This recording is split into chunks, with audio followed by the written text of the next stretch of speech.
இந்த பூமியில நீ விலையேற பெற்ற you are so precious.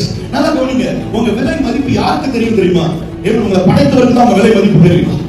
ஆமென். உங்களை படைத்தவர் இயேசு கிறிஸ்து, அவருக்கு மாத்திரம்தான் நீங்க எவ்வளவு precious அவருக்கு மாத்திரம்தான் தெரியும். இங்க ஒரு சில பேர் சொல்லலானே, என் வீட்டுல கூட என்ன ரொம்ப கேவலமா ட்ரீட் பண்றாங்க, நான் சமுதாயத்தால ஒதுக்கப்படுறேன், என் ஃப்ரெண்ட்ஸ் என்ன சரியா அவங்க அணுகிறதுல ரொம்ப மோசமா ட்ரீட் பண்றாங்க. நான் சொல்றேன், அவங்களுக்கு உங்க வேல்யூ தெரியாதுங்க. உங்களை படைச்ச இயேசுவுக்கு தான் உங்க வேல்யூ தெரியும்.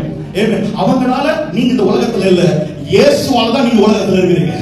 என் ரூமுக்கு வந்து பாத்தீங்கன்னா, எங்க வீட்டுக்கு வந்து பாத்தீங்கன்னா ஒரு கார் இருக்கு, ஒரு பைக் இருக்கு.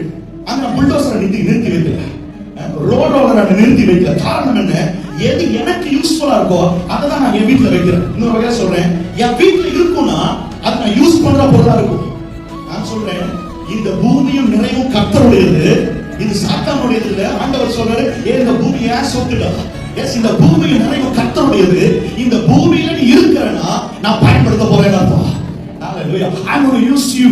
Yes, I'm going to use you. உன்னை நான் பயன்படுத்தும்படியாக தான் இந்த பூமியில உன்னை நான் படைத்திருக்கிறேன்.